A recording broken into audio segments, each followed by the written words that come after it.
Good morning students. ये हमारा chapter चल रहा है law of production. Return two factor हो गया। नेक्स्ट पॉइंट है लॉ ऑफ वेरिएबल प्रपोर्शन। ये बिल्कुल वैसा ही है जैसा आपको रिटर्न टू फैक्टर बताया है, बट प्रेजेंटेशन का जो वे है वो अलग है। बाकी ये शॉर्ट रन का ही एनालिसिस है। All factors are fix other than one, एक को छोड़कर, ठीक है। एक ही फैक्टर वेरिएबल फैक्टर होता है।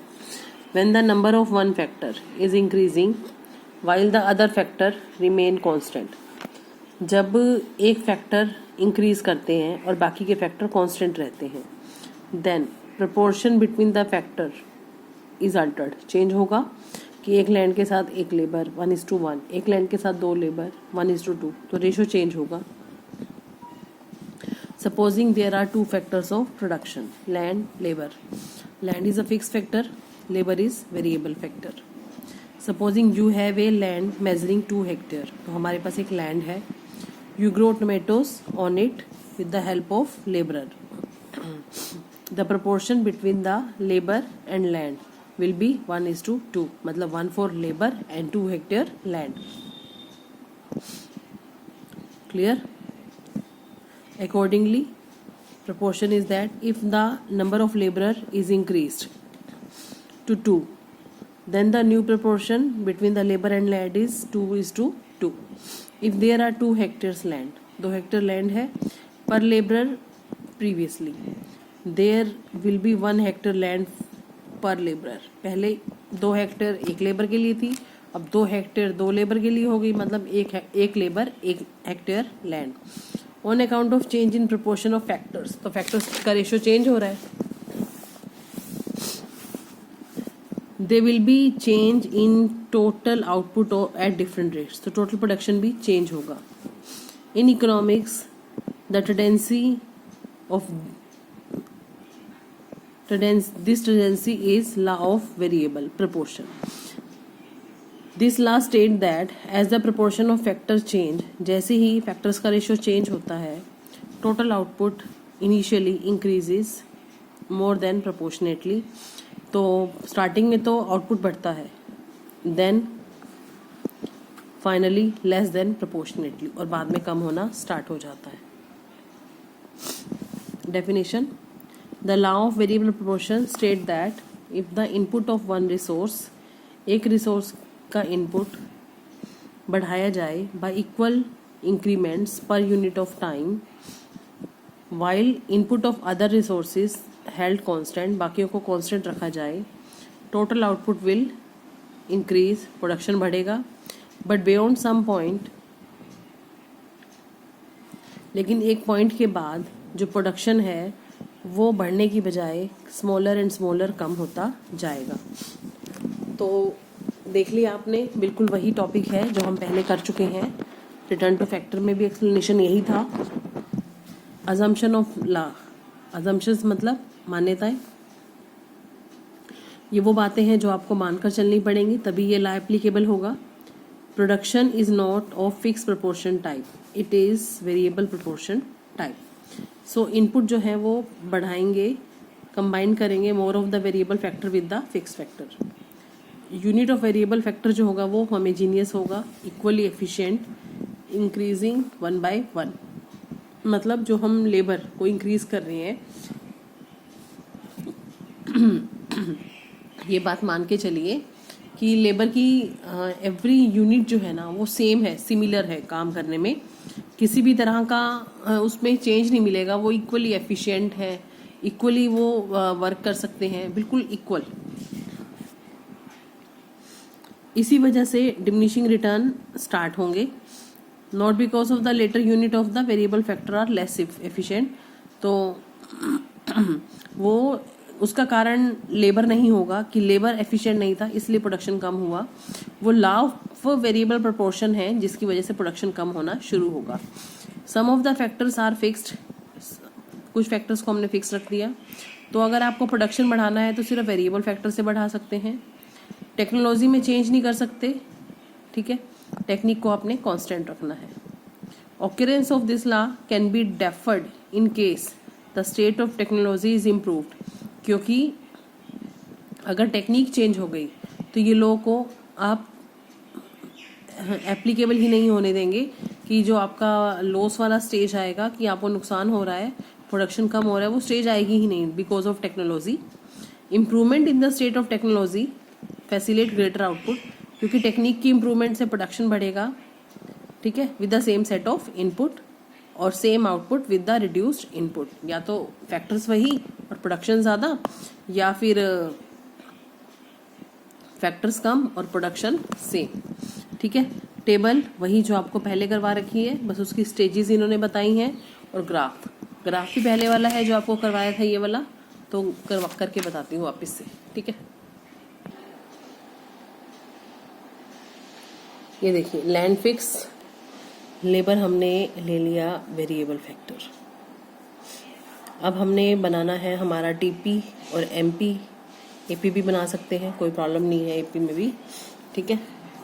जो मैंने टेबल पहले लिया था वही लूँगी। 2 पहले यूनिट का 2 प्रोडक्शन, फिर 3 ऐड किया 5, फिर 4 ऐड किया था 9, फिर रिड्यूस करना स्टार्ट कर दिया 12, 14, 15, 15, 14।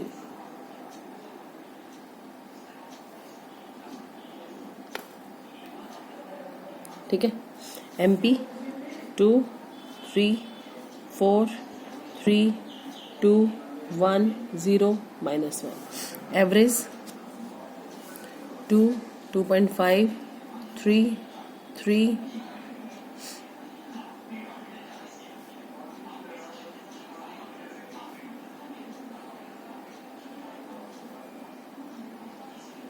ठीक है, सेम टेबल है। अब इसका ग्राफ भी वही। अब इसमें इसने 3 स्टेजेस बनाई है। स्टेजेस कौन सी? पहली स्टेज, और आपको भी बना के बतानी है दूसरी। पहली स्टेज तो वो है जहां पे प्रोडक्शन इंक्रीजिंग रेट पर बढ़ रहा है, ठीक है, और यहाँ पे डिक्रीजिंग रेट पे प्रोडक्शन बढ़ रहा है, बट एक जगह पे हाईएस्ट भी हो जाता है, ठीक है,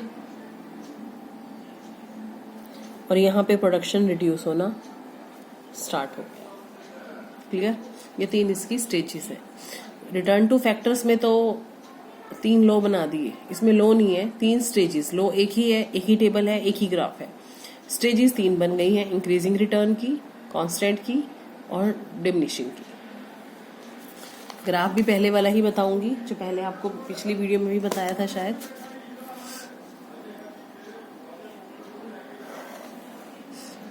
एक ही ग्राफ में भी बना सकते हैं और 2 में भी बना सकते हैं, चॉइस आपकी है। एक में बनाने पर जो हमें एमपी और टीपी को दिखाना होता है एक साथ, उसकी क्लैरिटी रहती है, वरना 2 में आप स्केल मेजरमेंट इक्वली करके भी दिखा सकते हैं।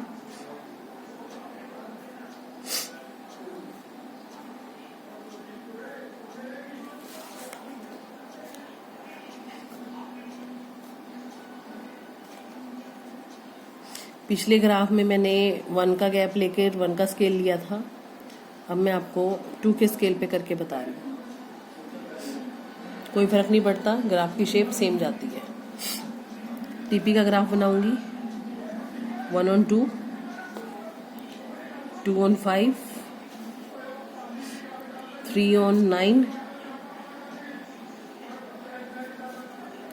4 on 12, 5 on 14, 6 on 15, 7 on 15, 8 on 14। देख लीजिए, कुछ नहीं किया मैंने, अपने आप ग्राफ बन जाएगा।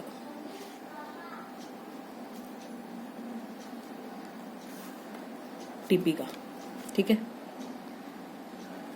क्लियर? स्टेज,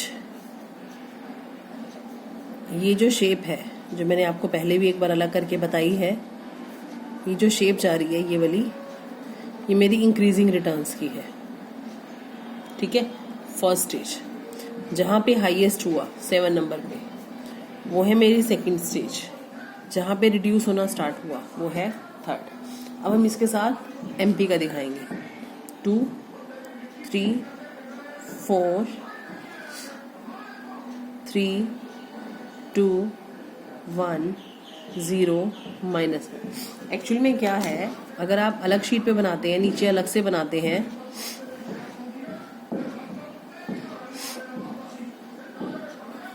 तो ये जो आपको रिलेशन दिखाना है कि जहां पर टीपी हाईएस्ट एमपी 0, वो दिखाने में थोड़ी सी प्रॉब्लम होती है कई बारी, और टीपी रिड्यूस हुआ और MP negative.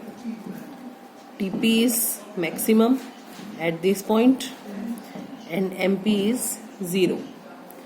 TP is reducing and MP is negative। और जो फर्स्ट स्टेज है वहाँ पे MP है आपका पॉजिटिव और TP इंक्रीजिंग रिटर्न। इसके बाद TP बढ़ तो रहा है लेकिन रेट रिड्यूसिंग है ना, MP घटना शुरू हो चुका है। ऐसे ही साथ में AP का बनाना है तो बना दीजिए, वरना इतना भी सफिशिएंट है। ठीक है, तो ये था स्टूडेंट हमारा law of variable proportions, explanation जिसका आप पहले कर चुके हैं। कोजेज वही थे जो रिटर्न टू फैक्टर्स के हैं, और एक पॉइंट और इसमें ऐड कर रखा है, पोस्टपोन ऑफ द लॉ। क्या आप इस लॉ को पोस्टपोन कर सकते हैं? The law of variable proportion can be postpone if the improvement in technology tech place. पहले भी आ गया ये अजम्पशन में, अगर इम्प्रूवमेंट करेंगे टेक्नोलॉजी में तो ये लॉ एप्लीकेबल नहीं होगा। Law of variable proportion may become incorporative for the time being due to improvement in technique of production। तो ये जो law of variable proportion है, ये कुछ टाइम के लिए ऑपरेट होना बंद हो जाता है जब आप टेक्निकल चेंजेस करते हैं। Also, the applicability of the law can be postponed when the sum substitute of the fixed factor is discovered। या फिर आप कोई नया फिक्स फैक्टर डिस्कवर करते हैं, एडिशन करते हैं, तो भी ये लॉ एप्लीकेबल नहीं होता। This is very important question, so notebook में इसकी प्रैक्टिस कीजिए, ग्राफ की, टेबल की प्रैक्टिस कीजिए, यूजफुल है काफ़ी। एग्जाम में रिपीटेटेड फॉर्म में ये क्वेश्चन देखने को मिलता है। Thank you students.